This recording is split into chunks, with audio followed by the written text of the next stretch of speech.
శ్రీ కృష్ణ అందరికి వెల్కమ్. ఈ రోజు మనం శ్రీమద్ భాగవతంలో శ్రీకృష్ణ భగవానుడు శృతదేవుడు మరియు బహుళాశ్వుడు అనేటువంటి ఇద్దరు భక్తుల్ని దర్శించటం, ఆ తరువాత వాళ్ళ ద్వారా ఆయన సేవలు తీసుకోవడం, ఆ తరువాత శ్రీకృష్ణ భగవాన్ని వాళ్ళిద్దరూ కీర్తించటం, ఆ తరువాత శ్రీకృష్ణ భగవానుడు వాళ్ళిద్దరితోటి మాట్లాడడం. ఇది మనం చూస్తున్నటువంటి సన్నివేశం. అయితే ముందుగా బహుళాశ్వుడు అనేటువంటి రాజు దగ్గరికి వెళ్ళారు. బహుళాశ్వుడు చాలా గొప్పగా సేవ చేశారు. ఉన్నతమైనటువంటి ఆసనం మీద కూర్చోపెట్టారు. భగవంతుడి యొక్క పాదాలకి నీళ్లతో కడిగి ఆ నీళ్ళని తన నెత్తి మీద చల్లుకొని తన కుటుంబ సభ్యుల నెత్తి మీద చల్లి అక్కడ ఉన్నటువంటి ప్రజల యొక్క నెత్తి మీద కూడా చల్లారు. ఆ తర్వాత శ్రీకృష్ణ భగవానుని కీర్తించారు. శ్రీకృష్ణ భగవానుడికి అన్ని రకాల ఆతిథ్యాలు ఉన్నతంగా ఇచ్చిన తరువాత ఆయన భగవంతుడితోటి పరామర్శ చేయడం అనేటువంటి జరిగింది. కుశల ప్రశ్నలు అప్పుడే అడగాలి. ముందుగానే రాగానే కుశల ప్రశ్నలు అడగకూడదు. కుశల ప్రశ్నలు వచ్చినటువంటి వాళ్ళకి ఆతిథ్యం ఇచ్చిన తరువాత కుశల ప్రశ్నలు అడగాలి. అయితే శ్రీకృష్ణ భగవానుడు ఒకే సమయంలో ఇద్దరు దగ్గరికి విస్తరించి మరీ వెళ్ళారు. ఒకే సమయంలో తనతో పాటు ఉన్నటువంటి ఋషులు కూడా అలానే విస్తరించి వెళ్ళారు. కానీ ఋషులకి తెలియదు తాను విస్తరించి వెళ్ళాము అనేటువంటి విషయం. కానీ శ్రీకృష్ణుడు మాత్రం ఇద్దరి దగ్గరికి ఒకేసారి వెళ్ళారు. మరి బహుళాశ్వుడు ఇచ్చినంత గొప్పగా ఆహ్వానాన్ని శృతదేవుడు ఇవ్వలేకపోయినా శృతదేవుడు కూడా తనకున్నటువంటి దాంట్లో గొప్పగానే ఆహ్వానించడం అనేటువంటి జరిగింది. భగవంతుడిని కూర్చోబెట్టడానికి ఉత్తమమైనటువంటి ఆసనం ఏమి లేదు శృతదేవుడి దగ్గర. బహుళాశ్వుడి దగ్గర ఉన్నంత ఉత్తమమైనటువంటి ఆసనం ఏమి లేదు. కానీ భగవంతుడికి చామరలతో విసరడానికి అవసరమైనటువంటి చామరలు కూడా లేవు శృతదేవుడి దగ్గర. పోషక పోషక ఆహారాన్ని ఇవ్వడానికి కూడా సరైనటువంటి ఆహార పదార్థాలు కూడా తన దగ్గర లేవు. పళ్ళు కూరగాయలు కూడా లేవు తన దగ్గర. అలాంటి శృతదేవుడు భగవంతుణ్ణి ఆహ్వానించి దారి పొడుగున తన పై పంచెను తీసుకుని విసురుతూ నృత్యం చేస్తూ భగవంతుణ్ణి తన గృహం దగ్గరికి తీసుకువెళ్ళారు. చాలా పూరు గుడిసె. కూర్చోబెట్టడానికి ఆసనాలు లేవు కాబట్టి తను గడ్డితో తయారు చేసినటువంటి ఒక ఆసనం మీదనే కూర్చోబెట్టారు. ఆ తర్వాత ఏ విధంగా అయితే బహుళాశ్వుడు అర్చించారో అదే విధంగా శృతదేవుడు కూడా అర్చించారు. ఏ మాత్రం తేడా లేదు. ఆయన కూడా పాదాలు కడిగారు, నెత్తి మీద చల్లుకున్నారు. ఆ తరువాత శృతదేవుడు ఆయనకి అక్కడ దొరికినటువంటి పండ్లని భగవంతుడికి అర్పించారు. ఆ తర్వాత శృతదేవుడు మాట్లాడారు. సో శృతదేవుడు మాట్లాడినటువంటి మాటలు కనుక మనం చూసినట్లయితే శ్రీకృష్ణ భగవాను ఉద్దేశించి ఆ శృతదేవుడు ఏమంటున్నారు అని అంటే, ఈ యొక్క భౌతిక విశ్వం ఏదైతే ఉందో ఈ భౌతిక విశ్వాన్ని నీవే సృజించి ఈ విశ్వంలోకి నీవే అవతరిస్తున్నావు, దివ్య రూపంతో ప్రవేశిస్తున్నావు. అందుకని ఇప్పుడు మాత్రమే నేను నీ సాంగత్యంలో లేను. ప్రత్యక్షంగా ఇప్పుడు నువ్వు నా ముందు నిలబడకపోయినా నేను నీ సాంగత్యంలోనే ఉన్నాను. ఎందుకు అంటే నువ్వు ఈ భౌతిక విశ్వంలోకి పరమాత్మ రూపంలో అవతరించి ఉన్నావు కాబట్టి నేను ఎప్పుడూ నీ విరహాన్ని పొందలేదు. నేను అంటే మనమందరం అనుకుంటాం ఎప్పుడైనా సరే మనకు కలిసినప్పుడు ఇప్పుడే కలిశారు అని అనుకుంటాం. కానీ శృతదేవుడు ఏమంటున్నారు భగవంతుడిని ఉద్దేశించి, నువ్వు ఇప్పుడు మాత్రమే కలవాలి, ఇప్పుడు వస్తేనే నేను కలిశాను అని కాదు, నువ్వు రాకముందు కూడా నేను నిన్ను కలిశాను. ఎందుకంటే ఈ భౌతిక విశ్వంలో నేనున్నాను, ఈ విశ్వంలో నాతో పాటు నువ్వు కూడా ఉన్నావు. అందుకనే నేను నిన్ను చూడగలిగాను, నేను నిన్ను ఫీల్ అవ్వగలిగాను అని చెప్పారు. ఒక శుద్ధ భక్తుడు ప్రేమ అనేటువంటి కాటుకతోటి దేన్నైనా కానీ దర్శిస్తారు కాబట్టి ఆ శుద్ధ భక్తుడికి ఎక్కడ చూసినా ఏం చూసినా కానీ శ్రీకృష్ణ భగవానుడు దర్శనమిస్తారు. అది శుద్ధ భక్తుడి యొక్క స్థాయి. ఆ భక్తులకి కృష్ణుడు ఎక్కడా ఎవరు అని అడుగుతారు. అసలు నిజంగా దేవుడేనా అని అడుగుతారు. అసలు దేవుడు ఉన్నారా అని అడుగుతారు. కానీ శుద్ధ భక్తులకి వాళ్ళు వాళ్ళు చూసే ప్రతి దాంట్లోనూ కృష్ణుడు కనిపిస్తాడు.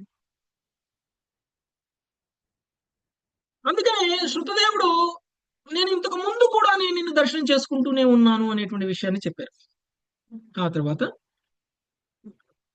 ఒక వ్యక్తి నిద్రించేటప్పుడు కలలో ఏ విధంగా అయితే ఇంకొక జగత్తునే ఏర్పాటు చేసి ఆ జగత్తులో తనను తాను ఊహించుకుంటూ తను కూడా ఒక పాత్రలాగా ఏ విధంగా అయితే చూస్తూ ఆ మొత్తం కళని ఏ విధంగా అయితే స్వ ఆనందిస్తాడో ఆ విధంగా నువ్వు కూడా కలలా ఈ భౌతిక విశ్వాన్ని సృష్టించా. అలానే ఏ విధంగా అయితే కలలో తనను తాను చూసుకుంటాడో వ్యక్తి, అలానే నువ్వు కూడా ఈ భౌతిక విశ్వంలోకి అవతరించావు. ఓకే, నువ్వు కూడా భౌతిక విశ్వంలోకి అవతరించావు అచ్చం కలలాగా. ఆ తర్వాత నీ గురించి విన్నవారు, నీ గురించి చదివిన వారు, నిన్ను అర్పించిన వారు, నిన్ను కీర్తించిన వారు, పరస్పరము నీ గురించి చర్చించుకునేటువంటి వారి యొక్క హృదయంలోనే నువ్వు నెలకొని ఉంటావు అనేటువంటి విషయం చెప్పారు. శుద్ధ భక్తుల హృదయంలోనే భగవంతుడు నెలకొని ఉంటారు. అయినా నువ్వు వాళ్ళ హృదయంలోనే ఉన్నప్పటికీ లౌకిక కర్మలతో ఎవరైతే చిక్కుపడిపోయి ఉన్నారో అలాంటి లౌకిక కర్మలతో కలత చెందినటువంటి మనస్సును కలిగినటువంటి వాళ్ళకి నువ్వు దూరంగా ఉంటావు. అంటే ఎవరైతే భౌతికంగా ఉంటారో వాళ్ళు భగవంతుడి సాంగత్యాన్ని పొందలేరు, భగవంతుడి సాంగత్యాన్ని అనుభవించలేరు. ఎందుకు అనంటే భగవంతుడి యొక్క మాయ, ఈ యొక్క భౌతిక శక్తి ఏదైతే ఉందో ఆ భౌతిక శక్తి ప్రభావం వలన వాళ్ళు నిన్ను తెలుసుకోలేకపోతున్నారు. ఎవరైతే ఈ మాయ ప్రభావం నుంచి బయటపడతారో శుద్ధ భక్తులు అవుతారో వాళ్ళకి వాళ్ళ హృదయంలోనే నువ్వు ప్రకటమవుతావు. వాళ్ళ హృదయంలోనే నువ్వు ప్రకటమవుతావు. ఉదాహరణకి బ్రహ్మదేవుడు. బ్రహ్మదేవుడికి భగవంతుడు హృదయం నుంచే ఆయన ఆజ్ఞాపించారు. తన కర్తవ్యం ఏమిటి, తను ఏం చెయ్యాలి అనేటువంటిది తన హృదయం నుంచే చెప్పేశారు. అంటే ఎప్పుడైతే మన హృదయం శుద్ధి అవుతుందో కల్మషాలకు దూరంగా అయిపోతామో అప్పుడు పరమాత్మ యొక్క వాక్కుని మనం వినగలుగుతాం. భౌతిక కల్మషాలతో ఉన్నటువంటి మనము భగవంతుడి యొక్క మాటని, పరమాత్మ రూపంలో భగవంతుడు మనకి ఇస్తున్నటువంటి ఉపదేశాలని మనం స్వీకరించలేము, మనకి వినపడదు. కాబట్టి మనకున్నటువంటి స్వాతంత్రాన్ని ఉపయోగించుకొని మనము కర్మలు చేస్తూ ఆ కర్మబంధనంలో మనం చిక్కుబడిపోతాం. ఎవరైతే హృదయం శుద్ధిపడి ఉంటుందో అలాంటి వ్యక్తులకి పరమాత్మ యొక్క పలుకులు వినపడతాయి. పరమాత్మ నిర్దేశానుసారం వాళ్ళ యొక్క కర్మలు ఉంటాయి. అప్పుడు వాళ్ళు కర్మబంధనంలో ఉండరు, వాళ్ళు భక్తి మార్గంలో ఉంటారు కాబట్టి. సో ఆ విధంగా శుద్ధ భక్తులకి నువ్వు హృదయం అందే ప్రకటమవుతావు అనేటువంటి విషయాన్ని తెలియజేశారు. ఇక శుద్ధ భక్తులకి నువ్వు పరమాత్మగా తెలిస్తే అభక్తులకి నువ్వు కాలరూపంగా తెలుస్తావు. అభక్తులు నిన్ను పరమాత్మగా నిన్ను గ్రహించలేరు. వాళ్ళకి నువ్వు మృత్యువు రూపంలో వాళ్ళకి కాల రూపంగా వాళ్ళకి ఇస్తావు దర్శనం. ఓకే, ఆధ్యాత్మిక రూపము విరాట్ రూపము రెండింటి యందును ప్రకటమై నీవు ఒకే సమయమున భక్తుల దృష్టి నొసగుచు అభక్తుల దృష్టిని నిరోధించుచుందువు. అట్టి నీకు నా వందనములు అని చెప్తున్నారు. అంటే అభక్తులు చూసే ప్రతి దాంట్లోనూ భౌతిక ప్రకృతిలోనూ కూడా భగవంతుడిని చూడలేరు. ఎందుకంటే ఈ భౌతిక విశ్వము అనేటువంటిది భగవంతుడితో సృష్టింపబడింది. ఈ భౌతిక విశ్వంలో ఉన్నటువంటి మాయ కూడా భగవంతుడి యొక్క నిర్దేశానుసారం పనిచేస్తూ ఉంది. కాబట్టి ఈ భౌతిక విశ్వం మొత్తం కూడా భగవంతుడి యొక్క భౌతిక రూపము అనేటువంటి విషయాన్ని మనం అర్థం చేసుకోగలుగుతాం. భక్తులు మాత్రమే అర్థం చేసుకోగలుగుతారు, కానీ అభక్తులకి భగవంతుడు కనిపించారు కదండి. కాబట్టి అభక్తులకి భక్తులకి వాళ్ళ వాళ్ళ భావానికి అనుసారంగా భగవంతుడు మనకి దర్శనం ఇవ్వడం అనేటువంటి జరుగుతుంది. అంటే భగవంతుడు మనకి దర్శనం దొరకట్లేదు, భగవంతుడు మనం చూడట్లేదు అని అంటే ప్రాబ్లం మనలోనే ఉంది, భగవంతుడిలో లేదు. భగవంతుడికి పక్షపాతం అనేటువంటిది ఉండదు. భగవంతుడు అందరినీ ఒకేలా చూస్తారు. మన దృష్టికోణంలోనే మార్పు ఉండడం వల్ల మనం భగవంతుని అనుభూతం చేసుకోలేకపోతున్నాము. కానీ భక్తులు మాత్రం భగవంతుణ్ణి అనుభూతం చేసుకోగలుగుతున్నారు.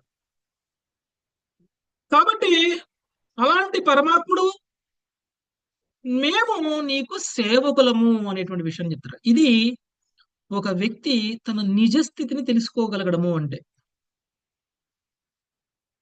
ఎప్పటికెప్పుడు మనము నా అంత గొప్పవాడు లేడు, నాకంటే వీరుడు లేడు, ఎవరైనా సరే నా మాట వినాల్సిందే, నేను నాకు అంత ఆస్తి ఉంది, నాకు అంత పేరు ఉంది, నాకు అంత ప్రతిష్ట ఉంది అని విర్రవీకేటువంటి ప్రజలకి భగవంతుడికి మనం సేవకులము అనేటువంటి విషయం వాళ్ళకి తెలియదు.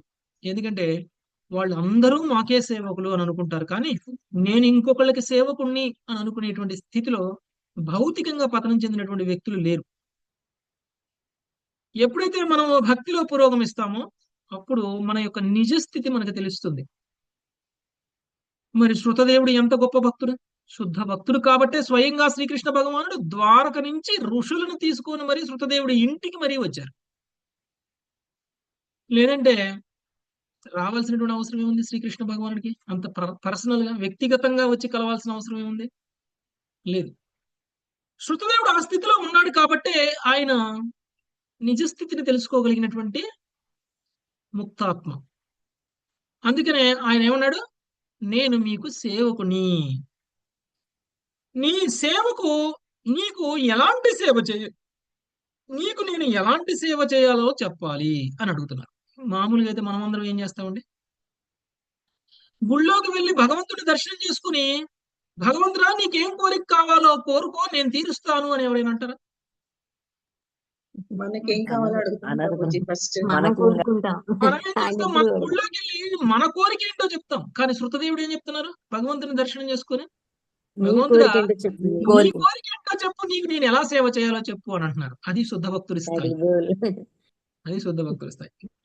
నీ కోరిక ఏంటో చెప్పు, నేను నీకు ఎలా సేవ చేయాలో చెప్పు. కేవలం నీ దర్శన మాత్రంతోనే మానవులు మొత్తం కూడా సమస్త క్లేశాల నుంచి కూడా విముక్తులవుతున్నారు, సమస్త క్లేశాలని నశింపజేసుకోగలుగుతున్నారు అనేటువంటి విషయాన్ని చెప్పారు. ఇది శృతదేవుడు శ్రీకృష్ణ భగవాను ఉద్దేశించి మాట్లాడినటువంటి మాటలు. ఇక ఆ తర్వాత ఇవన్నీ విన్నటువంటి శ్రీకృష్ణ భగవానుడు శృతదేవుడి చేతిలో చెయ్యి వేసి చిరునవ్వు నవ్వుతూ మాట్లాడుతున్నారు. ఒక వ్యక్తితో మనం మాట్లాడేటువంటి మాట ఎంత ఆత్మీయంగా, ఎంత శ్రేయోభిలాషలా మాట్లాడుతున్నాము అనేటువంటి విషయం ఆ వ్యక్తి ప్రవర్తించేటువంటి బాడీ లాంగ్వేజ్ ని బట్టి కూడా తెలిసిపోతుంది.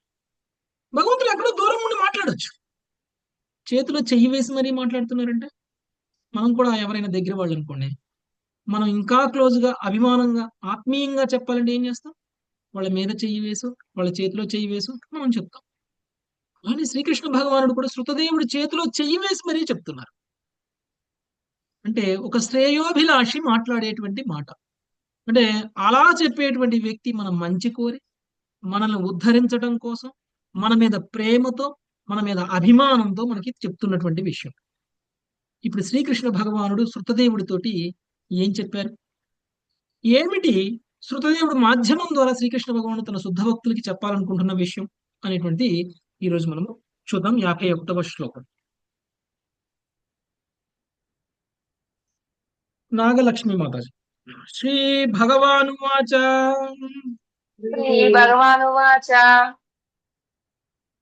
బ్రహ్మంస్తేనుగ్రహార్థాయ సంప్రాప్తాన్ విద్యమాన్మనీన్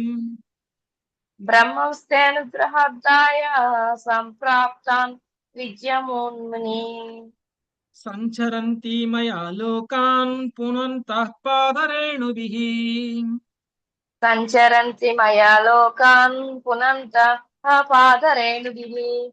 భగవానుడు పలికెను, బ్రాహ్మణుడా, నిన్ను అనుగ్రహించుటకే ఈ మునులు ఇచ్చటకు వచ్చిరని నీవెరుగుము. నాతో పాటు సకల లోకములను సంచరించుచు వీరు తమ పాదరజముతో వాటిని పావనం చేయుచుండురు. భాష్యము. తనకే మిక్కిలి ఆదరమును చూపుచు మునులను తగినంత ఆదరం చూపట లేదని తలచిన శ్రీకృష్ణుడు శృతదేవుని అవధానమును బ్రాహ్మణుల వైపునకు త్రిప్పినని శ్రీల శ్రీధర స్వామి వివరించింది. హరే కృష్ణ. ఓకే, బ్రాహ్మణుడా, నిన్ను అనుగ్రహించుటకే ఈ మునులు ఇచ్చుటకు వచ్చిరని నీవు ఎరుగుము. నాతో పాటు సకల లోకములను సంచరించుచు వీరు తమ పాద రజముతో వాటిని పావనము చేయుచుందురు. ఓకే, సో శుద్ధ భక్తులు ఎక్కడికి వెళ్తే అక్కడే తీర్థస్థానం కదండి. మనం ఎందుకు వెళ్తాము, కాశీకి, లేకపోతే కుంభమేళాలకి, లేకపోతే తీర్థస్థానాలకి ఎందుకు వెళ్తాము? అక్కడ సాధువులంతా కూడా వచ్చి అక్కడ పవిత్రం చేస్తుంటారు ఎందుకు నదులు. ఆ స్థానానికి అంత పవిత్రత వచ్చింది? వాళ్ళ యొక్క పాదాల యొక్క ధూళి అక్కడ కలవటం వల్ల.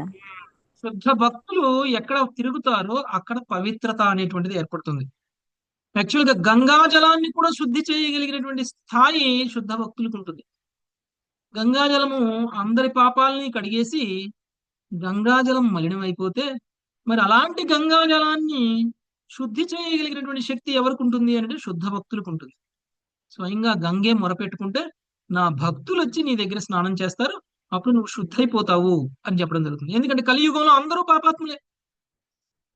కలియుగంలో అందరూ పాపాత్ములే. నేను పుణ్యాత్ముడిని అని చెప్పుకోవడానికి కూడా లేదు కదా. ఎవరికి వాళ్ళు కూడా చెప్పుకోలేరు. ఎవరికి వాళ్ళు ఏంటంటే నేను చాలా పాపం చేశాననే వాళ్ళ అంతరాత్మకి తెలుస్తుంది. లేకపోతే వాళ్ళు ఎందుకు వెళ్తారు కుంభమేళాలకి? పాపాలు కడుక్కోవడానికే వెళ్తారు. పాపాలు కడుక్కోవడానికే వెళ్తారు. లేకపోతే ఒక శుద్ధ భక్తుడికి వెళ్ళాల్సిన అవసరం లేదు, కుంభమేళాకి వెళ్ళాల్సిన అవసరం లేదు. ఎందుకంటే శుద్ధ భక్తుడు ఎక్కడ ఉంటే అక్కడే తీర్థస్థానం కదా. కాబట్టి మీరున్న ఊరిని తీర్థస్థానం చేయాలంటే, మీరున్న ఇల్లుని తీర్థస్థానం చేయాలంటే మీరేం చేయాలి? శుద్ధ భక్తులను ఆహ్వానించాలి.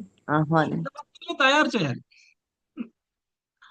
శుద్ధ భక్తుల్ని ఆహ్వానించాలి, కరెక్టే.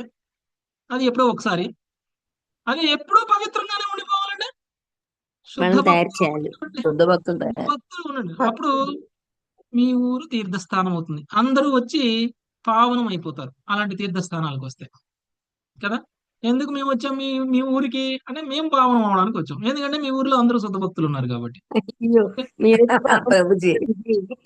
హరే కృష్ణ. ఓకే, సో అలా పావనం చేస్తారు. అదే ఇప్పుడు ఇక్కడ ఉన్నటువంటి మునులందరూ ఎవరండి? సామాన్యమైనటువంటి వాళ్ళ. స్వయంగా భగవంతుడు ఏ విధంగా అయితే అన్ని లోకాలకి వెళ్తారో అలానే వీళ్ళు కూడా అన్ని లోకాలకి వెళ్ళి ఏ ఏ లోకంలో వెళ్ళారో ఆ లోకంలో వాళ్ళ పాద రజం తగ్గడం వల్ల ఆ లోకం అంతా కూడా పవిత్రమైపోయి వాళ్ళు ఉద్ధరిస్తున్నారు. అలానే ఇప్పుడు వీళ్ళందరూ కూడా నీ ఇంటికి వచ్చారు అంటే నువ్వు ఎంత అదృష్టవంతుడి కదా. శృతదేవుడు ఇల్లు ఒక తీర్థస్థానంలా మారిపోతుంది. శృతదేవుడి ఇల్లు ఒక తీర్థస్థానం అనమాట. సో అదే చెప్తున్నారు ఇక్కడ. నెక్స్ట్ 52వ శ్లోకం. లావణ్యమత. దేవాక్షేత్రాని తీర్థాని దర్శన స్పర్శనార్చనై. దేవః క్షేత్రాని తీర్థాని దర్శన స్పర్శనార్చనై. శనై పునంతి కాలేన తదప్యర్హత్తమేక్షయా.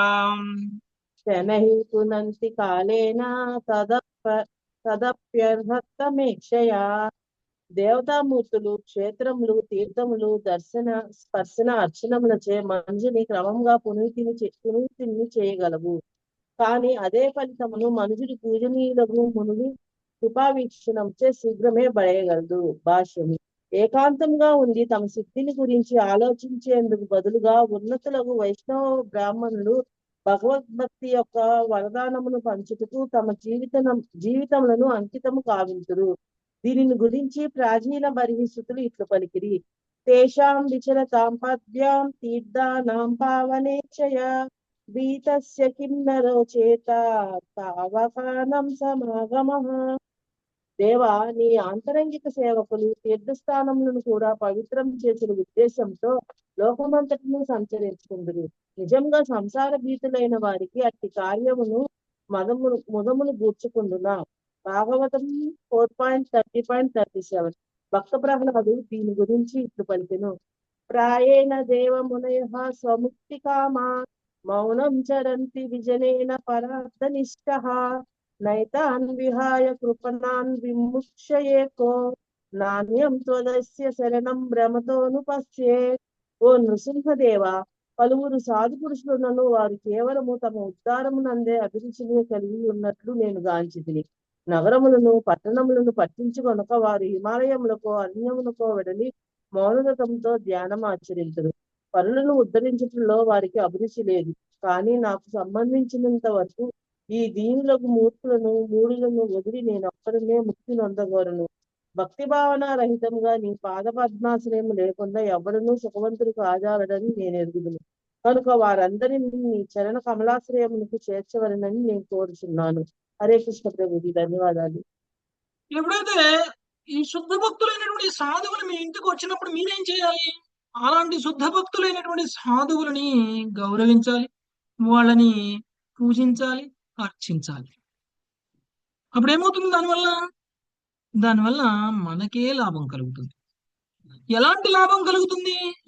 స్వయంగా మీరు దేవతలకి చేసినటువంటి పూజలు, పుణ్యక్షేత్రాలకి వెళ్ళి తీర్థస్థానాలకి వెళ్ళి మీరు పొందేటువంటి ఫలితాలు ఏమైతే ఉంటాయో అలాంటి ఫలితాలన్నిటినీ కూడా మీరు కేవలం సాధువుల్ని ఆహ్వానించి వాళ్ళకి ఆతిథ్యం ఇచ్చి వాళ్ళకి సేవ చేసినంత మాత్రాన్నే కలుగుతుంది కదా. మీరు ఎక్కడికో ఫ్లైట్ ఛార్జీలు పెట్టుకొని, ట్రైన్ ఛార్జీలు పెట్టుకొని, సమయాన్ని వృధా చేసుకొని దూరం దూరం ప్రయాణాలు చేసి పుణ్యక్షేత్రాలకి లేకపోతే పుణ్య నదుల్లో స్నానం చేయడానికి వెళ్ళాల్సిన అవసరం ఏం లేదు. సాధువులు మన ఇంటికి వస్తే వాళ్ళని మనం గౌరవించి పూజిస్తే సరిపోతుంది. అంతకంటే ఎక్కువ లాభం వస్తుంది కదా. మామూలుగా అయితే ఇప్పటి రోజుల్లో తీర్థస్థానాలకి యాత్రలు వెళ్తున్నారు అని అంటే అలాంటి యాత్రలన్నీ ఎలా ఉంటాయి అని అంటే వాళ్ళకి విహార యాత్రలా ఉంటాయి, టైం పాస్ లా ఉంటుంది. సెలవులు ఉన్నాయి 4 రోజులు, ఎటో ఒకటి వెళ్ళి రావాలి, వెళ్ళొద్దాం. అక్కడికి వెళ్ళి మనం చేయాల్సింది ఏంటో కూడా మనకు తెలియదు. అక్కడికి వెళ్ళి మనం ఎలా ఉండాలో కూడా మనకు తెలియదు. వెళ్తాము, వస్తాము. వెళ్ళేటప్పుడు మన భావన సరిగా ఉండదు, వెళ్ళిన తర్వాత మన భావన సరిగా ఉండదు, తిరిగి వచ్చిన తర్వాత కూడా మన భావన సరిగా ఉండదు. అలాంటి యాత్ర వల్ల మనకి కలిగేటువంటి లాభం ఏమైనా ఉందా? లేదు ఎలాంటి లాభం? ప్రభుజీ. దానికంటే సాధువులు మన ఇంటికి వస్తే ఆ సాధువులకి మనం సేవ చేస్తే అంతకంటే ఎక్కువ లాభం కలుగుతుంది. ఎందుకంటే సాధువులు పరివ్రాజకాచార్యులు అని ఎవరిని అంటారంటే వాళ్ళు మొత్తం తిరుగుతూ ప్రచారాన్ని చేస్తూ వాళ్ళు భక్తిని సాధన చేస్తూ అందరికీ కూడా భక్తిని సాధన చేసే విధంగా ప్రచారం చేస్తూ ఉంటారు. అందుకని మనము శ్రీ ప్రభుపాదుల వారిని, శ్రీ భక్తి సిద్ధాంత సరస్వతి ఠాకూర్లని, మన పరంపరలో ఉన్నటువంటి ఏ ఆచార్యులైనా కానీ మనము పరివ్రాజకాచార్యులు అని అంటాం కదా. పరివ్రాజకాచార్యులు వాళ్ళ ఉద్దేశం ఏమిటి? వాళ్ళు అన్ని ప్రదేశాలకి తిరిగి అక్కడ ఉన్నటువంటి వాళ్ళందరినీ కూడా ఉద్ధరించాలి అనేటువంటిది వాళ్ళ ఉద్దేశం. ఇలా పరివ్రాజకాచార్యులా కాకుండా కొంతమంది ఏం చేస్తారు? హిమాలయాలకో ఏ అరణ్యాలకో వెళ్ళిపోయి కూర్చుని తపస్సులు చేస్తూ ఉంటారు. ఇలా తపస్సులు చేసేటువంటి వాళ్ళ యొక్క ఉద్దేశం ఏమిటి అంటే నేను సాధన చెయ్యాలి, నేను ముక్తిని పొందాలి. ఇంతకంటే గొప్ప సాధన, ఇంతకంటే గొప్ప భక్తి, ఇంతకంటే గొప్ప ప్రచారం చేసినటువంటి వ్యక్తులకి ఇంకా ఎక్కువ లాభం కలుగుతుంది. కాబట్టి నువ్వు ఆధ్యాత్మికంగా పురోగమించడం అంటే హిమాలయాలకు వెళ్ళడం కాదు. ఆధ్యాత్మికంగా పురోగమించాలి అని అంటే మనం ఎక్కడెక్కడో అయినా తిరిగి వాళ్ళందరినీ పునీతం చేసి వాళ్ళందరినీ కూడా ఉద్ధరించాలి. అది నిజమైనటువంటి భక్తి అంటే. నిజమైనటువంటి కృష్ణుడికి ఇష్టమైనటువంటి వ్యక్తులుగా ఉంటారు అలా చేస్తే. సో ఎందుకు అంటే వాళ్ళకి పూజలు చేయడం వల్ల కృష్ణుడే స్వయంగా చెప్తున్నారు, నాకు పూజ చెయ్యి అని చెప్పట్లేదు ఇక్కడ కదండి. కృష్ణుడు ఏమంటున్నారు? నా భక్తులకి పూజ చేయండి అని చెప్తున్నారు. అది అంటే ఇలాంటివన్నీ చదివినప్పుడు కూడా భక్తిలో ఉన్నటువంటి రహస్యాలు ఏవైతే ఉంటాయో అవి మనకి తెలియాలి. దురదృష్టవశాత్తు మనం ఇలాంటివన్నీ చదివి కూడా భక్తిలో ఉన్నటువంటి రహస్యాన్ని తెలుసుకోకుండానే భక్తిని చేస్తూ ఉంటాం. నిజమైనటువంటి భక్తి అంటే భగవంతుడి యొక్క భక్తులని పూజించటం, భగవంతుడి యొక్క భక్తులని ఆదరించటం, భగవంతుడి యొక్క భక్తులని అర్చించటం. ఇది నిజమైనటువంటి భక్తి అంటే. నారద మహాముని అందరికంటే గొప్ప భక్తుడు. ఎందుకు? ఆయన పరివ్రాజకాచార్యుడు కాబట్టి. ఆయన ఒక చోట కూర్చొని మూలన కూర్చొని సాధన చేస్తూ ఆయన సిద్ధులు పొందాలి లేకపోతే ముక్తిని పొందాలి అని ఆయన అనుకోవట్లేదు. ఆయన శారీరక మానసిక కష్టాలన్నింటినీ తీసుకుని ముల్లోకాలకి తిరుగుతూ అందరికీ ప్రచారం చేస్తూ అందరినీ భక్తులుగా మార్చాలి అనేటువంటి ప్రయత్నం చేస్తున్నాడు. అంటే కష్టం పడుతున్నాడు. ఎవరి కోసం? మన కోసం. అలాంటి వాళ్ళు శుద్ధ భక్తులు. అలాంటి శుద్ధ భక్తులు ఎప్పుడైనా సరే మనకి ఎదురైతే, ఎప్పుడైనా సరే మన ఇంటికి వస్తే మనం ఎలా ఉండాలి అనేటువంటి విషయాన్ని ఇక్కడ మనం అర్థం చేసుకోవాలి. అలాంటి వ్యక్తులని పూజించాలి, గౌరవించాలి. అది మనం అందరం కూడా చేయాల్సిన విషయం. ఎప్పుడైతే ఇది చెయ్యమో అప్పుడు మనం ఏంటన్నట్టండి? మనం మూఢులం, మనలో అజ్ఞానం ఉంది కాబట్టి మనం అలా ఆ, వచ్చినటువంటి అవకాశాన్ని సరిగా తెలుసుకోలేకపోతున్నాం, ఉపయోగించుకోలేకపోతున్నాం, అభక్తులుగా మిగిలిపోతున్నాం, మళ్ళీ కర్మబంధనాల్లో మళ్ళీ నరకానికి వెళ్ళిపోతున్నాం.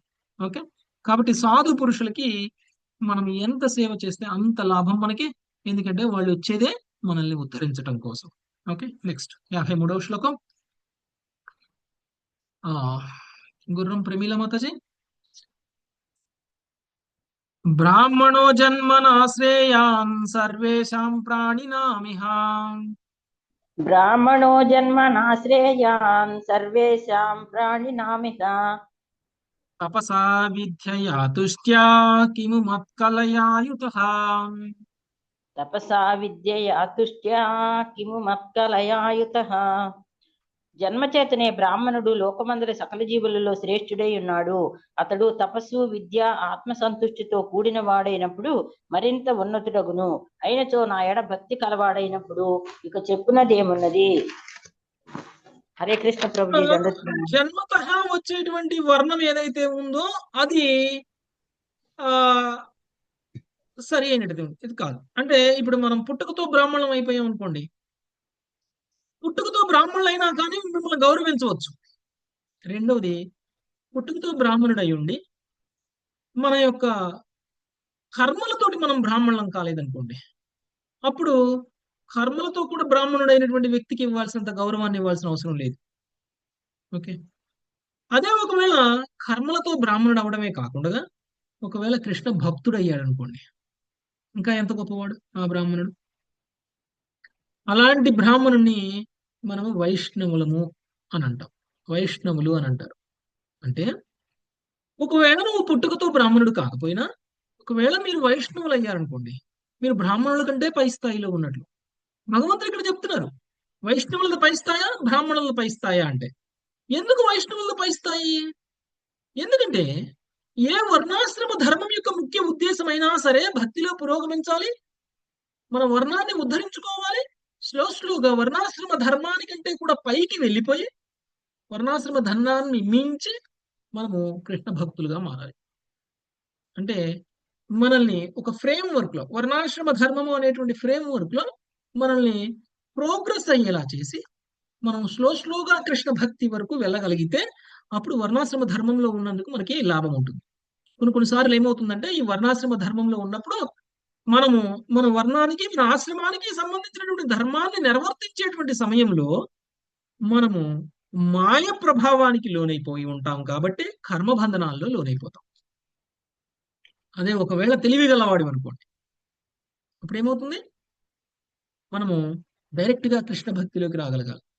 అప్పుడు వర్ణాశ్రమ ధర్మంతో మనకు సంబంధం లేదు. వర్ణాశ్రమ ధర్మం ఎవరికి?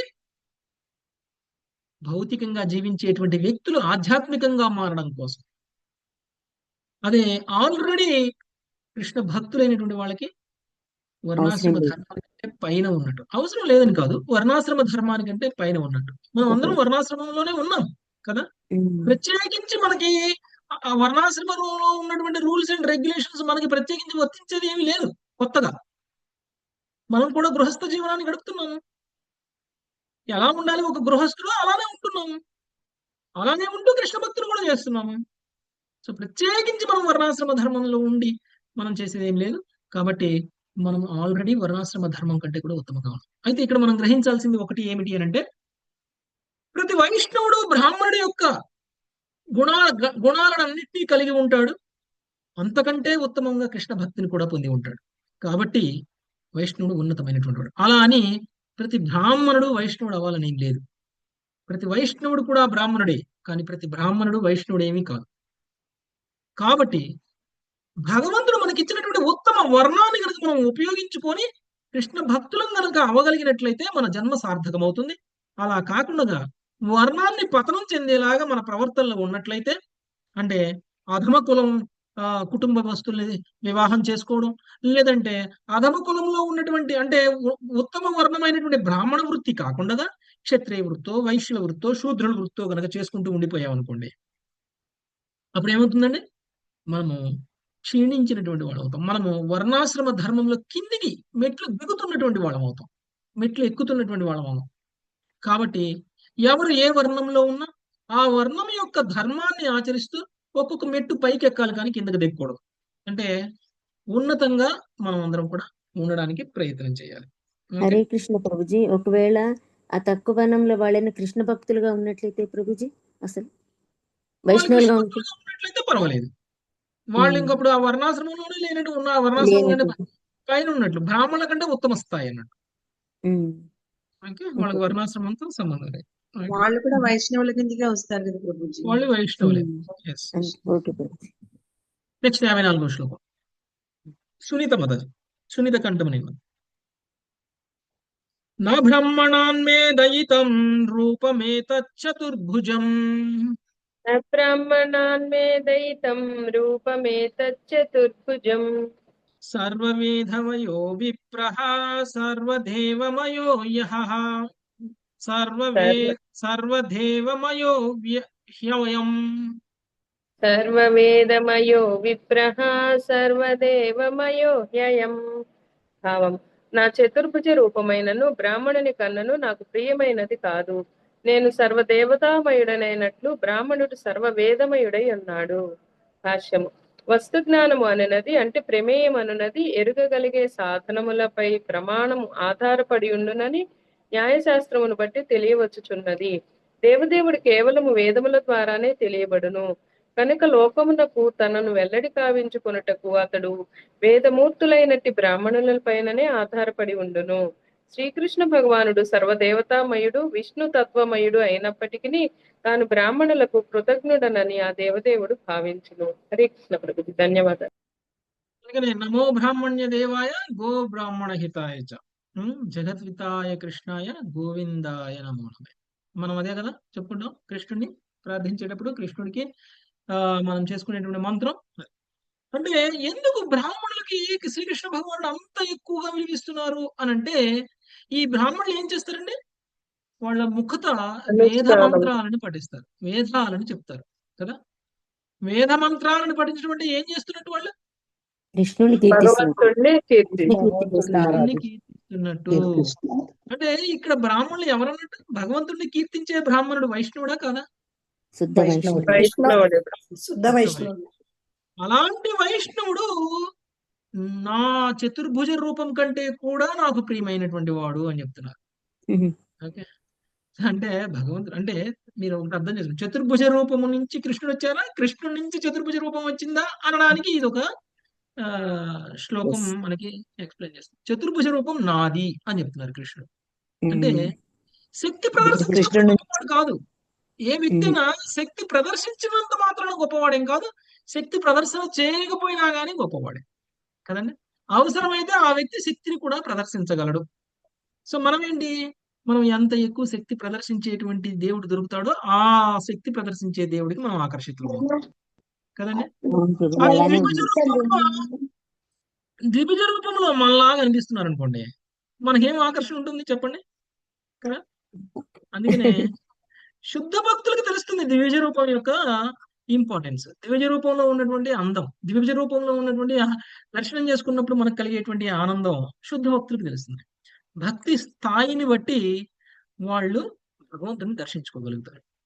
ఓకే, శ్రీకృష్ణ భగవానుడిని ద్విభుజ రూపంలో చూసి ఆనందించేటువంటి వ్యక్తి శ్రీకృష్ణ భగవానుడి యొక్క మాధుర్యాన్ని ఆనందిస్తున్నట్టు. ఓకే, అదే శ్రీకృష్ణ భగవానుడి యొక్క ఐశ్వర్య భావాన్ని చూసి ఆనందించేటువంటి వ్యక్తి శ్రీకృష్ణ భగవానుడికి చతుర్భుజము లేకపోతే సహస్రభుజాలు, ఓకే, ఏదైనా సరే దాన్ని చూసి వాళ్ళు ఎక్కువ ఆనందపడ్డారనుకోండి, దాని అర్థం వాళ్ళ యొక్క భక్తి స్థాయి తక్కువ అని అర్థం. అందుకనే విశ్వరూపాన్ని చూసి ఆశ్చర్యపోయే వాళ్ళు, విశ్వరూపాన్ని చూసి భక్తిలోకి వచ్చిన వాళ్ళు, విశ్వరూపాన్ని చూసి భక్తిని చేస్తున్నటువంటి వాళ్ళు, విశ్వరూపం గొప్ప అనుకునేటువంటి వాళ్ళకి ద్విభుజ రూపం యొక్క గొప్పతనం తెలియదు వాళ్ళకి. ఓకే, సో అందుకనే ఇప్పుడు మీరు చూస్తే యశోదామాత శ్రీకృష్ణ భగవాన్ నోరు తెరిచి చూపించు అని అంటే నోట్లో విశ్వాన్ని చూపించారు, అంటే భగవంతుడి యొక్క విశ్వరూపాన్ని చూపించారు. కానీ శ్రీకృష్ణుడి యొక్క ఐశ్వర్య రూపము యశోదామాతకి నచ్చిందా? చూసి దానికి ప్రభావితురాలయ్యారా? లేదు లేదు. లేదు ఎప్పట్లాగా సింప్లిసిటీగా ఉన్నవారు. కృష్ణుడికి ఏదో పిచ్చి పెట్టింది అనుకుంది కదా. కృష్ణుడు మళ్ళీ ఆమె ఏం చూసింది, ఐశ్వర్య రూపాన్ని చూడటం లేదు ఆమె. ఆమె ఏం చూసింది, కృష్ణుడి యొక్క ద్విభుజ రూపమే కనిపిస్తుంది. అందుకని కృష్ణుడు నీకేందో పిచ్చి పట్టింది, నువ్వేంది ఇలా ప్రవర్తిస్తున్నావు, నువ్వు ఎందుకు మన్ను తిన్నావు అని మళ్ళీ కృష్ణుడిని దండిస్తూనే ఉన్నాను కదా. అంటే ఆ ఆ యొక్క మాధుర్య రసం, ఆ యొక్క ఆ స్వీట్నెస్ ఏదైతే ఉందో, కృష్ణుడి యొక్క స్వీట్నెస్ ఏదైతే ఉందో, ఆ స్వీట్నెస్ ని తీసుకుంటారు కానీ వాళ్ళు ఐశ్వర్య భావాన్ని వాళ్ళు గ్రహించరు. ఓకే, అంటే యశోదామాతకి ద్విభుజ రూపంలోనూ కనిపిస్తున్నారు, ఐశ్వర్య రూపంలోనూ అంటే విశ్వరూపంలోనూ కనిపిస్తున్నారు. కానీ విశ్వరూపాన్ని పక్కకు తోసేసింది, ద్విభుజ రూపాన్ని చూస్తుంది. కానీ అర్జునుడు ఏం చేశారు, అర్జునుడికి విశ్వరూపాన్ని చూపించినప్పుడు ద్విభుజ రూపాన్ని చూడటం మానేశారు. యాక్చువల్గా అయితే కృష్ణుడు ద్విభుజ రూపంలో అక్కడే ఉన్నారు, కానీ ద్విభుజ రూపాన్ని చూడటం మానేసి ఈ యొక్క ఐశ్వర్య రూపాన్ని చూస్తున్నారు, విశ్వరూపాన్ని చూస్తున్నారు. బాగా చూడగా చూడగా చూడగా చూడగా అప్పుడు ఆయనకి దాని మీద ఇష్టం పోయింది. దాన్ని చూడడం వల్ల ఇష్టం పోయింది. లేదు నేను పొరపాటు చేశాను, ద్విజ రూపంలో ఉన్న మనశ్శాంతి, ద్విజ రూపాన్ని చూడటంలో ఉన్నటువంటి మనశ్శాంతి నాకు ఇలాంటి విశ్వరూపంలో చూడటంలో లేదు. నాకు మళ్ళీ నువ్వు విశ్వరూపాన్ని తొలగించేసి నాకు మళ్ళీ ద్విజ రూపాన్ని చూపించు అని అడిగి మరీ కృష్ణుడిని మళ్ళీ ద్విజ రూపంలో చూశారు. ఓకే, యాక్చువల్గా అయితే యశోదామాత అడిగిందా కృష్ణుడిని ద్విజ రూపం చూడటానికి? అడగలేదు. కానీ అర్జునుడు ఏం చేశాడు, అడిగాడు. ఎందుకు అడిగాడు? అక్కడ కృష్ణుడు లేడా అప్పుడు ద్విజ రూపంలో? ఆయన దానికి ఆకర్షితుడయ్యాడు, కాలు రూపం దాకా వచ్చేసరికి భయపడిపోయాడు. యాక్చువల్గా కృష్ణుడు ద్విభుజ రూపంలో అక్కడే ఉన్నారు, కానీ ఆ ద్విభుజ రూపం అర్జునుడికి కనపట్ల. అర్జునుడికి కనిపిస్తుంది కేవలం విశ్వరూపమే, చూడాలనుకున్నా కానీ కనిపించట్లేదు. కారణం ఇద్దరి భక్తుల భావంలో ఉన్నటువంటి తేడా, అర్జునుడు ఐశ్వర్య రూపానికి ఆకర్షితుడు ఎక్కువ అయ్యాడు స్టార్టింగ్ లో విశ్వరూపాన్ని చూపించినప్పుడు కదా. అందుకనే కృష్ణుని యొక్క గొప్పతనానికి ఆకర్షితులైనటువంటి వాళ్ళు కృష్ణుడి యొక్క మాధుర్యానికే ఆకర్షితులు కాలేరు.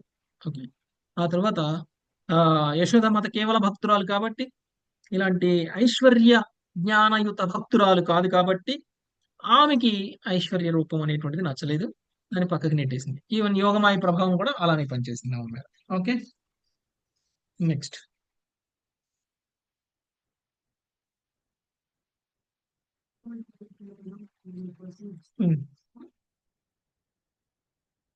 నెక్స్ట్ 55వ శ్లోకం. లక్ష్మీ ఆత్మకూరు మాతాజీ. హరే కృష్ణ ప్రభుజీ. దుష్ప్రజ్ఞావిధిత్వైవం అవజానంత్యసూయవః. ప్రజ్ఞా అవిద్విత్యేవం అవజానంత సూయవః. గురుం మాం విప్రమాత్మానం అర్చాదావిజ్ఞ దృష్టయః. గురుం మాం విప్రమాత్మాన మర్చదా విజ్ఞ దృష్టయః. ఈ సత్యము ఎరుగని మూర్ఖులు బ్రాహ్మణును ఉపేక్షించి అసూయతో అతని పట్ల అపరాధమునర్చుదురు. కానీ నాకు భిన్నుడైన అట్టి బ్రాహ్మణుడు వారి గురువు స్వయముగా తామే అయి ఉన్నారు. వారు నా అర్చామూర్తి వంటి దివ్య రూపములే పూజనీయములని భావింతురు. హరే కృష్ణ ప్రభుజీ. వారు నా అర్చామూర్తి వంటి దివ్య రూపములే పూజనీయులమని భావింతురు. ఓకే, యాక్చువల్ గా ఇలాంటి బ్రాహ్మణులు అంటే భగవంతుని కీర్తించేటువంటి బ్రాహ్మణుల గురించి మాట్లాడుతున్నారు, అంటే వైష్ణవుల గురించి మాట్లాడుతున్నారు ఇక్కడ. ఇలాంటి వైష్ణవు యొక్క గొప్పతనాన్ని తెలుసుకోలేనటువంటి వ్యక్తులు వైష్ణవులు సాంగత్యంలో ఉండి కూడా వాళ్ళని ఉపేక్షిస్తారు, వాళ్ళ పట్ల అపరాధాలు కూడా చేస్తారు. ఓకే, అలాంటి వైష్ణవుల పట్ల అపరాధం చేయకూడదు. నా అర్చా విగ్రహాన్ని అర్చిస్తే వచ్చేటువంటి లాభం ఎంత ఉంటుందో అంతే లాభం అలాంటి వైష్ణవులను కూడా అర్చిస్తే వస్తుంది. వాళ్ళకి నాకు ఏమీ తేడా లేదు, వాళ్ళకి వాళ్ళ గురువులకి కూడా ఏమీ తేడా లేదు. ఓకే, అంటే ఎందుకు వాళ్ళకి వాళ్ళ గురువులకి కూడా ఎలాంటి తేడా లేదు అని అంటే, గురువు ముఖత ఏదైతే వస్తుందో అదే అలాంటి శుద్ధ వైష్ణవులు మాట్లాడతారు కాబట్టి. కృష్ణుడి నోటి ద్వారా ఏ మాట అయితే వస్తుందో ఆ మాటనే గురువులు మాట్లాడతారు. గురువుల ముఖత ఏదైతే వచ్చిందో వారి శిష్యులు కూడా అదే మాట్లాడతారు. అదే పరంపర యొక్క గొప్పతనం. పరంపరలో ఉన్నటువంటి వ్యక్తులు ప్రామాణికమైనటువంటి వ్యక్తులు అని ఎందుకు అంటాము అని అంటే, వాళ్ళు మనోకల్పనలను జోడించి మాట్లాడరు. వాళ్ళు కేవలం విన్నది వాళ్ళ గురువుల ద్వారా, శాస్త్రంలో చదివింది మాత్రమే వాళ్ళు మనకి చెప్తారు. కాబట్టి వాళ్ళు పూజ్యనీయులు. ఎలా? వాళ్ళ నోట్లో నుంచి ఏదైనా మాట వస్తే కృష్ణుడి నోట్లో నుంచి మాట వచ్చినట్టే. వాళ్ళని పూజిస్తే కృష్ణుడిని పూజించినట్లే. అందుకని మనం ఏం చేస్తామండి? గురువాష్టకంతో భగవంతుడిని కీర్తిస్తాం కదా. సంసారదావానల ఎందుకు చేస్తాం మనం? అందులో మొత్తం వందే గురు శ్రీ చరణారవిందం. ప్రతి శ్లోకంలోని కింద ఏమంటామండి? వందే గురు శ్రీ చరణారవిందం. అంటే గురువుకి వందనాలు తెలియజేస్తున్నాం, కానీ హారతి ఎవరికి ఇస్తున్నాం? కృష్ణ భగవాన్. భగవంతుడి వాక్కు గురువాకు కాబట్టి సో గురువు మాధ్యమం ద్వారానే కృష్ణుడిని మనం పూజించాలి. అంతే తప్ప గురువుని పక్కన పెట్టి కృష్ణుడిని పూజించడం కాదు మన తత్వం. కాబట్టి గురువు లేకుండా నువ్వు కృష్ణుని పొందాలి అంటే సాధ్యం కాదు. స్వయంగా శ్రీకృష్ణ భగవానుడే చెప్తున్నారు. కాబట్టి మనం పరంపరలోకి ఎంత త్వరగా వస్తే అంత ఉత్తమం. మనకి జ్ఞానాన్ని ఉపయోగించుకున్నటువంటి వాళ్ళం అవుతాం. కృష్ణుడు స్పష్టంగా పలుకుతున్నటువంటి మాటలకి మనం అర్థాన్ని తెలుసుకోగలిగినటువంటి వాళ్ళం అవుతాం. లేదు అనంటే మనము మూర్ఖుల్లాగా అలాంటి పరంపరలను కూడా వదిలేసి మనం కేవలం భౌతికంగా ఉండిపోవడానికే ఇష్టపడతాం. ఓకే, అవకాశం అందరికీ రాదు. ఎవరికైనా వచ్చిందంటే కృష్ణుడు ఎంచుకుంటేనే వస్తుంది. కృష్ణుడు నిర్ణయాన్ని కూడా మనం తిప్పికొట్టే స్థాయిలో మనం ఉండకూడదు. అందుకనే చాలా కొద్ది మందికి అరుదుగా వస్తుంది అవకాశం వైష్ణవ పరంపరలో కలిసిపోవడానికి. వైష్ణవ పరంపరలో మనం కూడా ఒకళ్ళం అవడం అంటే అది సామాన్యమైనటువంటి విషయం కాదు. ఎన్నో జన్మల నుంచి తపస్సు చేస్తే తప్ప, ఎన్నో జన్మల సాధన చేస్తే తప్ప అలాంటి పరంపర మనకి దొరకదు. ఓకే, ఎప్పుడైనా సరే. అందుకనే భక్తుల సాంగత్యం దొరికినప్పుడు, అలాంటి శుద్ధ భక్తులు మన పరంపరలో ఉన్నటువంటి వాళ్ళు అయి ఉన్నప్పుడు, అలాంటి పరంపర వాళ్ళని కూడా మనం నెగ్లెక్ట్ చేసామనుకోండి, కృష్ణ ఏమంటున్నారు ఇక్కడ? అలాంటి వాళ్ళు అజ్ఞానులు అన్నారు. కాబట్టి డైరెక్ట్ గా కృష్ణుడు చెప్పారు, నన్ను పూజించు అని చెప్పాల. నా భక్తులని పూజిస్తే నువ్వు నన్ను పూజించినట్లే అన్నారు. అంటే ఏంటి? పరంపరలో నా దగ్గరికి రా అని అడుగుతున్నారు కృష్ణుడు. ఓకే, అందుకని మనం అందరం ఏం చేయాలండి? దాసానుదాసులుగా ఉండాలి తప్ప కృష్ణుడికి దాసులుగా ఉండాలి అనేటువంటి ప్రయత్నం చేయకూడదు. మనం ఎప్పుడు అలా చేస్తామో అప్పుడు మనం భక్తిలో పురోగమించలేదు. దాసానుదాసులుగా ఉండాలి. అంటే కృష్ణుడికి మీకు మధ్య ఎంతమంది దాసులు దూరం ఉంటుందో కృష్ణుడికి మీరు అంత దగ్గర అయినట్టు. ఓకే, ఎందుకు ఎందుకు ఈ యొక్క సాధువులు దాసులుకి దాసులుగా ఎందుకు ఉండాలి అంటే, వాళ్ళందరూ కూడా చాలా కరుణా స్వభావాన్ని కలిగి ఉన్నటువంటి వాళ్ళు. వాళ్ళందరూ కూడా మన మీద దయ, కరుణ చూపిస్తారు. మనం ఏదైనా అపరాధం చేసినా మనల్ని మన్నిస్తారు, మనల్ని రికమెండ్ చేస్తారు కదా. మనల్ని భక్తిలో పురోగమించడానికి భగవంతుడికి మనల్ని పరిచయం చేస్తారు వాళ్ళు. మనం చిన్న తప్పు చేశాం కదా అని చెప్పేసి వాళ్ళు మనల్ని అసహించుకొని, రూపా నా క్లాస్ లో కూర్చోవద్దు అని అంటారా? మనం అపరాధం చేశాం కదా, పర్వాలేదులే మాతాజీ, ఇంకొంతకాలం సాధన చేయండి, మీకే అర్థమవుతుంది. ఇంకొంతకాలం మీరు భాగవతం క్లాస్ వినండి, మీకు ఇంకా మంచిగా అర్థమవుతుంది. ఇప్పుడు మీరు ఇంకా బాగా నేర్చుకోగలుగుతారు. పర్వాలేదు, ఇప్పుడు మీకున్నటువంటి జ్ఞానంతో మీకు ఇంతే రియలైజేషన్ వచ్చింది కాబట్టి పర్వాలేదు, వింటూ వింటూ ఉండండి, ఇంకా మీకు రియలైజేషన్ వస్తాయి కదా. అలానే ప్రతి ఒక్కరిని మనం ఎలిమినేట్ చేసుకుంటూ పోతే భక్తులు అవుతాము. మనం ప్రతి ఒక్కరిని ఎలిమినేట్ చేసుకుంటూ పోతే అమెరికా వెళ్ళినప్పుడు ప్రభుపాదుల వారు ఎవరు ప్రభుపాదుల వారిని గౌరవించారు? ప్రభుపాద ఒక వైష్ణవుడు, శుద్ధ వైష్ణవుడు వచ్చారు అని అందరూ గౌరవించారా? కానీ ప్రభుపాద వాళ్ళ ఏడ కరుణ చూపిలేదా? చూపించారు, చాలా చూపించారు. ఒకవేళ ప్రభుపాద అలాంటి హిప్పీలందరినీ కూడా మీరు పాపాత్ములు, నేను మీ దగ్గర ఉండను, మీలాంటి వాళ్ళని మొహం కూడా చూడను అని అనుకున్నారు అనుకోండి, వాళ్ళందరూ ఇప్పుడు భక్తులు ఉండేవాళ్ళు. భక్తులు ఎలా వస్తారు ప్రభుజీ? రారు కదా, మంది అయి ఉండేవాళ్ళు కాదు. కాబట్టి వాళ్ళందరూ కరుణాస్వరూపులు. కాబట్టి అలాంటి వాళ్ళకి మనం శరణాగతులం అవ్వాలి. శుద్ధ భక్తులకి శరణాగతులం అవ్వాలి, శుద్ధ భక్తులకి సేవ చేయాలి. ఎప్పుడు అది చేస్తామో మన భక్తి కూడా పురోగమిస్తుంది, కృష్ణుడు కూడా ప్రసన్నమవుతారు. ఓకే, నెక్స్ట్ 56వ శ్లోకం. మంగతాయారు మాతాజీ. హరే కృష్ణ ప్రభుజీ. చరాచరమిదం విశ్వం భావాయే చాస్య హేతవః చరాచరమిదం విశ్వం భావాయే చాస్య హేతవః మధూపానీత చేతస్యాన్ ఆత్తే విప్రోమదీక్షయాం మద్రూపాణేత చేతస్సా అత్తే విప్రోమదీక్షయ. హరే కృష్ణ.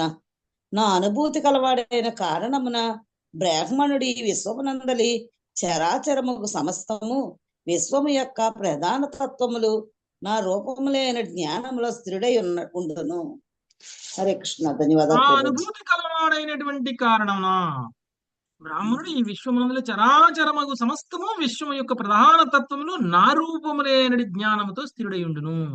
ఇప్పుడు ఈ యొక్క శృతదేవుడు కూడా అదే అన్నాడు కదండి, ఈ భౌతిక విశ్వం మొత్తం కూడా నీవే, నీ భౌతిక స్వరూపం అని అన్నాడు. ఎందుకన్నాడు అలా? భగవంతుడి గురించి తెలుసు కాబట్టి అన్నాడు. అలాంటి విశ్వంలో నువ్వే ఉన్నావు, అందుకనే నువ్వు రాకముందు కూడా నేను నిన్ను చూడగలిగాను అని అన్నారు. అన్నారా లేదా? ఇంతగా కృష్ణుడు వచ్చినప్పుడే నేను చూడగలుగుతున్నాను అని అన్నా. నువ్వు ఇప్పుడు వచ్చావు, నా కళ్ళకు కనపడుతున్నావు కాబట్టి ఇంతకు ముందు నేను నిన్ను చూడలేదు అని అనలేదు ఆయన. అది వరకే చూసాను. నేను రానప్పుడు కూడా నిన్ను చూశాను అన్నారు. ఎందుకన్నారు ఆయన అంటే ఆయన శుద్ధ భక్తుడు కాబట్టి. ఇప్పుడు కృష్ణుడు కూడా అదే మాట అంటున్నారు. అలాంటి శుద్ధ బ్రాహ్మణుడికి, శుద్ధ భక్తుడికి ఈ విశ్వంలో సమస్తము విశ్వం యొక్క ప్రధాన తత్వాలతో సహా నా రూపమే అనేటువంటి జ్ఞానంలో స్థిరుడై ఉంటాడు. అందుకనే శుద్ధ భక్తుడు భగవంతుని ఎక్కడైనా దర్శించుకోగలడు కదా. ఎక్కడైనా ఒక పాపాత్ముడి హృదయంలో కూడా శ్రీకృష్ణ భగవానుడు పరమాత్మ రూపంలో ఉన్నారు కదా. శుద్ధ భక్తుడికి అది తెలుస్తుంది. పండిత గవ్య ఉంది కదండి శ్లోకం, సునీచేవ స్వపాకేన. సో ఒక పండితుడు అందరిలోనూ భగవంతుడిని చూస్తాడు. నెక్స్ట్ 57వ శ్లోకం మల్లీశ్వరి మాత. తస్మాత్ బ్రహ్మ ఋషీనేతాన్ బ్రహ్మన్మచ్చద్ధయార్చయాం తస్మాత్ బ్రహ్మ ఋషీనేతాన్ బ్రహ్మన్మచ్చద్ధయార్చయా ఏవం చేదర్చితోస్మ్యర్థా నాన్యతా భూరి భూతిభిః ఏవం చేదర్చితోస్మద్యా నాన్యదా భూరి భూతిభిః. కనుక ఓ బ్రాహ్మణుడా, నా యందు ఎట్టి శ్రద్ధను కలిగి ఉంటివో అదే శ్రద్ధతో ఈ బ్రహ్మ ఋషులను నీవు అర్చింపుము. నీవట్లు చేసినచో నన్ను ప్రత్యక్షముగా అర్చించినట్లగును. భూరి సంపదలను వసిగినను అన్యదా నీవట్లు కావింపలేవు. హరే కృష్ణ ప్రభుజీ. ధన్యవాదాలు. నీకు ఎన్ని కోట్లు ఇచ్చినా గానీ నువ్వు సాధించలేనటువంటిది నువ్వు నన్ను అర్చించిన దానికంటే ఈ బ్రాహ్మణులను అర్చిస్తే సాధించగలుగుతావు అని అంటున్నారు. ఈ బ్రాహ్మణులకి అర్చించడానికి నా అర్చనకి ఏమి తేడా లేదు. కాబట్టి నా మీద ఎలాంటి శ్రద్ధని కలిగి ఉన్నామో అలాంటి శ్రద్ధని మీరు ఈ శుద్ధ భక్తుల మీద కలిగి ఉండండి అన్నారు కృష్ణ కదండి. అందుకనే మనం అందరం గురు మహారాజు వచ్చినప్పుడు మనం అందరం ఏం చేస్తామండి, మనకి ఎన్ని కష్టాలున్నా ఎన్ని బాధలున్నా కుదిరినా కుదరకపోయినా వెళ్ళి గురు మహారాజుని దర్శనం చేసుకోవడానికి వెళ్తాం కదండి. అలా కాకుండా ఏముంది లేని గురు మహారాజుని దర్శనం చేసుకునేది, ఇక్కడ బ్రహ్మోత్సవాలు జరుగుతున్నాయి, నేను కృష్ణుని దర్శనం చేసుకుంటాను బ్రహ్మోత్సవాల్లో, లేకపోతే ఇక్కడ రథయాత్ర జరుగుతుంది, రథయాత్రలో ఇప్పుడు ఒక చోట గురు మహారాజు ఉన్నారు, ఒక చోట భగవంతుడికి ఏదైనా అర్చన జరుగుతుంది. ఎక్కడికి వెళ్ళాలి మనం? గురువుని చూస్తే కృష్ణుడిని చూసినట్టే. మనం అందరం అంటుంటాం కదా, నాకు కృష్ణుడు కనపడలేదు, నాకు కృష్ణుడు కనపడలేదు, నాకు కృష్ణుడు కనపడలేదు అని. కృష్ణుడికి గురువుకి తేడా లేదు. మీరు వెళ్ళి గురువుని దర్శించుకున్నారంటే మీరు కృష్ణుడిని చూసినట్లే, ఏం తేడా లేదు. కాబట్టి కృష్ణుడిని చూడాలి అని అనిపించినప్పుడు మీరు మాయాపూర్ వెళ్ళి గురువుని చూస్తాడు. ఓకే, లేదు అని అంటే ఆయన మన చుట్టుపక్కల గ్రామాలకి ఎక్కడికైనా వచ్చినప్పుడు, పట్టణాలకి ఎక్కడికైనా వచ్చినప్పుడు తప్పకుండా గురువుని మనం దర్శనం చేసుకోవాలి. గురువుని దర్శించుకోలేదు అని అంటే మనకి మనం మనం మన బిజీలో ఉండడం వల్ల ఒక్కొక్కసారి మనం పోలేము. ఓకే, ఈసారి మొన్ననేగా వచ్చినప్పుడు గురువు గారు చూశాను, ఇప్పుడు ఏం చూస్తాంలే, ఈసారి చూద్దాంలే అని అనుకున్నాం అనుకోండి, మనంత భక్తిలో పతనం చెందినటువంటి వాళ్ళు ఇంకెవరు లేనట్లే. ఓకే, దగ్గరలో ఉన్న గురువుని కూడా చూడడానికి మనకి టైం లేకపోతే కృష్ణుడు మనకి టైం ఇస్తాడా? మనం దర్శనం చేసుకోవడానికి మన కృష్ణుడు కనిపిస్తాడా? గురువు ముఖంలోనే కృష్ణుడు చూసుకోవాలి మనం. గురువు ముఖంలోనే కృష్ణుని చూడాలి కదండి. అవును. కాబట్టి అలాంటి శుద్ధ భక్తుడు కాబట్టి గురువు గురువుకి ఏమి తేడా లేని విధంగా మనం గురువుని గౌరవిస్తాం. సో ఎప్పుడైతే అలా చేస్తావో నువ్వు అన్ని రకాల కోరికలు తీరినటువంటి వాడు అవుతావు అని చెప్తున్నారు. ఓకే, 58వ శ్లోకం నేను చదువుతాను. మాతాజీ రాధారాణి మాతాజీ చదవండి. శ్రీ సుఖవాచ శ్రీసుఖౌవాచ స ఇత్తం ప్రభునాదిష్టః సహ కృష్ణాన్ ద్విజోత్తమాన్ స ఇత్తం ప్రభునాదిష్టః స కృష్ణాన్ ద్విజోత్తమం ఆరాధ్యైకాత్మభావేన మైథిలశ్చాపసద్గతిం ఆరాధ్యైకాత్మభావేన మైథిలాచాపసజ్జతి. శ్రీ శుకుడు పలికెను. తన ప్రభువుచే ఈ రీతిగా ఉపదేశుడై శృతదేవుడు అనన్య భక్తితో ఆ దేవదేవుని అతనితో పాటు ఉన్నటువంటి భావనోత్తములను అర్చించను. బహుళాశుడు కూడా అదే వనర్చును. ఈ విధంగా శృతదేవుడు రాజు ఇరువురు చరమముగు దివ్య గమ్యమును బడిసి. హరే కృష్ణ. ధన్యవాదాలు. సో ఎప్పుడైతే భగవంతుడితో బోధింపబడినటువంటి శృతదేవుడు భగవంతుడితో పాటు అక్కడ ఉన్నటువంటి సాధువులందరినీ కూడా అర్చించాడు. అలానే బహుళాశుడు కూడా చేశారు. అందుకని శృతదేవుడు బహుళాశుడు ఇద్దరు కూడా చివరికి దివ్య గమ్యాన్ని పొందారు. అంటే ఏంటి? భగవంతుడి యొక్క ధామాన్ని పొందారు, గోలోక బృందావనం, గోలోక బృందావనాన్ని పొందగలిగారు. నెక్స్ట్ 59వ శ్లోకం ప్రభుజీ నేను చదవమంటారా ప్రభుజీ? ఇందుమతి మాతాజీ. హరే కృష్ణ ఏవం స్వభక్తయో రాజన్ భగవాన్ భక్తభక్తిమాన్ ఏవం స్వభక్తయో రాజన్ భగవాన్ భక్తభక్తిమాన్ ఉషిత్వాదిస్య సన్మార్గం పునర్ద్వారవతీమగాత్ ఉషిత్వాదిస్య సన్మార్గం పునర్ద్వారవతీమగాత్. రాజా, ఈ విధముగా భక్తానురక్తుడగు భగవానుడు సత్పురుషుల నడవడిని ఉపదేశించుచు శృతదేవ బహుళాసులతో కొలది కాలము వసించెను. పెదపాతుడు ద్వారకకు తిరిగి వెళ్ళెను. భాష్యము. దేవాది దేవుడు శ్రీకృష్ణ భగవానుడు అనేది గ్రంథమున కృష్ణ కృపామూర్తి శ్రీ శ్రీల భక్తి వేదాంత స్వామి ప్రభుపాదులు ఈ లీలా వర్ణను ఇట్లు ముగించిరి. రాజైన బహుళాసుడు బ్రాహ్మణుడగు శృతదేవుడు ఇరువురును విశుద్ధ భక్తులు కనుక భగవానుచే ఒకే పదములో అంగీకరింపబడిరని ఈ సంఘటన నుండి మనము ఉపదేశమును పొందవలను. భగవంతునిచే గుర్తింపబడుటకు ఇదియే నిజమైన యోగ్యత. క్షత్రియ కులములోనో బ్రాహ్మణ కులములోనో జన్మించినందున విద్యాగర్వితులకుట ఈ కాలంలో మోజుగా తయారైనది. కనుక ఎటువంటి యోగ్యత లేకుండగానే జనులు బ్రాహ్మణులమని క్షత్రియులమని లేదా వైశ్యులమని చెప్పుకొనట మనకు కనిపించును.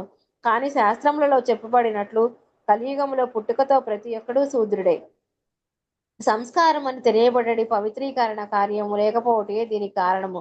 అటు సంస్కార కర్మలు తల్లి గర్భధారణ సమయం నుండి మనిషి యొక్క మరణ పర్యంతము కొనసాగును. కేవలము జన్మ హక్కుచే ఎవడును బ్రాహ్మణుడని క్షత్రియుడని లేదా వైశ్యుడని వర్గీకరించబడడు. గర్భధారణ సంస్కారం లేనిచో మనిషి వెంటనే శూద్రునిగా పరిగణించబడును. ఏలయన కేవలం శూద్రులే అట్టి సంస్కార కర్మను చేసుకొనరు. కృష్ణ భక్తి భావనాయుత సంస్కార కర్మ లేనట్టి మైథున కార్యము కేవలం శూద్రులకు లేదా పశువులకు బీజ ప్రధాన కార్యమే అగును. కానీ కృష్ణ భక్తి భావన అనేది అత్యున్నత పూర్ణత్వము. దాని ద్వారా ఎల్లరూ వైష్ణవ స్థితికి చేరగలరు. బ్రాహ్మణుని సకల యోగ్యతలను పొందుట కూడా దాని యందే ఇమిడి ఉన్నది. అక్రమ సంబంధము, మత్తు పదార్థ స్వీకారము, జోదము, మాంసభక్షణము అనేది 4 రకాలైన పాపముల నుండి బయటపడి శిక్షణ వైష్ణవులకు వసగబడును. ఈ ప్రాథమిక యోగ్యతలు లేనిది ఎవడును బ్రాహ్మణత్వ స్థితికి చేరుకోజాలడు. ఇక యోగ్యుడకు బ్రాహ్మణుడు కానిది ఎవడును విశుద్ధ భక్తుడు కాజాలడు. శ్రీమద్ భాగవతమునందరి అర్జునుడు సుభద్రను అపహరించుట, శ్రీకృష్ణుడు తన భక్తులను అనుగ్రహించుట అను దశమ స్కందములోని 86వ అధ్యాయమునకు కృష్ణ కృపామూర్తి శ్రీ శ్రీల ఏసీ భక్తి వేదాంత స్వామి ప్రభుపాదుల వారి వినమ్ర శిష్య పరిణిత మగు భాష్యం సమాప్తము. హరే కృష్ణ ప్రభుజీ, ధన్యవాదాలు. ఓకే, సో ఈ విధంగా భక్తానురక్తుడైనటువంటి భగవానుడు భక్తులతో కొంతకాలం ఉండిపోయారు. ఓకే, సో ఎక్కడికి వెళ్ళినా కృష్ణ భగవానుడు ఇలా ముఖం చూపించేసి ఇలా వచ్చారు, వాళ్ళతో ఉన్నారు. ఓకే, కృష్ణుడు వాళ్ళతో ఉన్నారు. యాక్చువల్గా ఒకే సమయంలో ఆయన విస్తరించి 2 చోట్ల ఉన్నారు. ఆయన ఒక చోటనే లేరు, ఆయన 2 చోట్ల ఉన్నారు.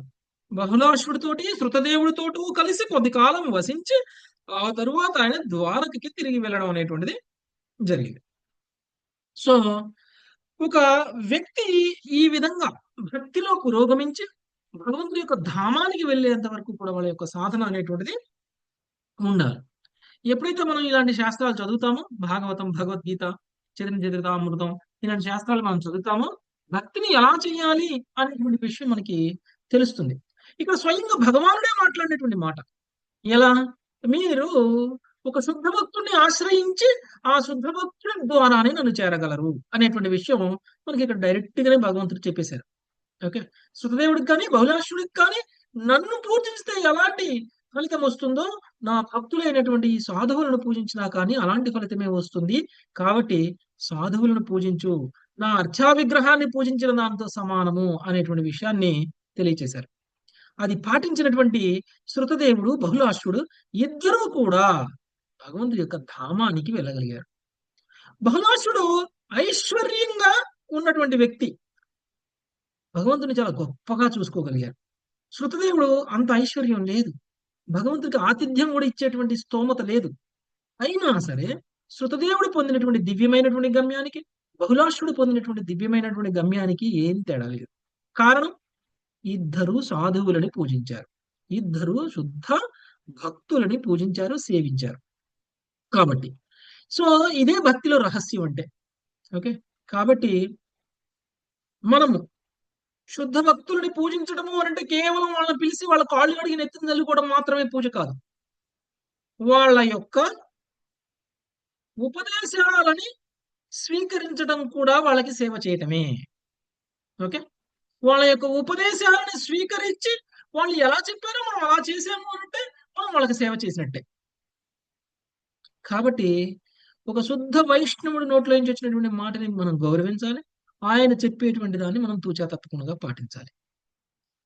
అలా చేసినప్పుడు మనం ఆయనకి సేవ చేసినట్టే. కాబట్టి ఈ అధ్యాయంలో మనకి చాలా చాలా ఇంపార్టెంట్ మెసేజ్ కృష్ణుడు ఇస్తుంది. చేతిలో చెయ్యి వేసి మరి శృతదేవుడికి చెప్పినట్లు మనకి చేతిలో చెయ్యి వేసి మరి ఏం చెప్తున్నారు అని అంటే, మీరు శుద్ధ భక్తులు ఉన్నటువంటి గురు పరంపరలో ఉండండి, ఆ గురు పరంపరలో ఉన్నటువంటి గురువును ఆశ్రయించండి, ఆ గురువుకి సేవ చేయండి. ఆ విధంగా మీరు కృష్ణుడికి దగ్గర అవ్వగలుగుతారు. కృష్ణుడు డైరెక్ట్ గా నా దగ్గరికి రండి అని చెప్పట్లేదు. మనం ఎంత గొప్పగా కృష్ణ భక్తి చేసినా గురువుని పొందకుండా మనము కృష్ణుడిని చేరలేము.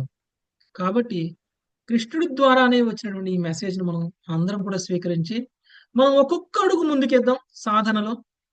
ఏదో ఒక రోజు మనకు కూడా గురువు మనల్ని అంగీకరించి మనకు కూడా గురువు దొరికేలాగా మనం అందరం కూడా ప్రయత్నం చేద్దాం. Okay, thank you very much. Hare Krishna. ఈ రోజుకి ఇక్కడ ఆపుదాం. నెక్స్ట్ రేపు చదువుదాం 87వ అధ్యాయం వేదమూర్తుల యొక్క స్థుతులు. Okay, thank you. Hare Krishna. వాంఛాకల్పతరుభ్యశ్చ కృపా సింధుభ్యైవ వైష్ణవేభ్యో నమో నమః. హరే కృష్ణ హరే కృష్ణ కృష్ణ కృష్ణ హరే రామ హరే రామ హరే రామ హరే రామ హరే రామ రామ రామ హరే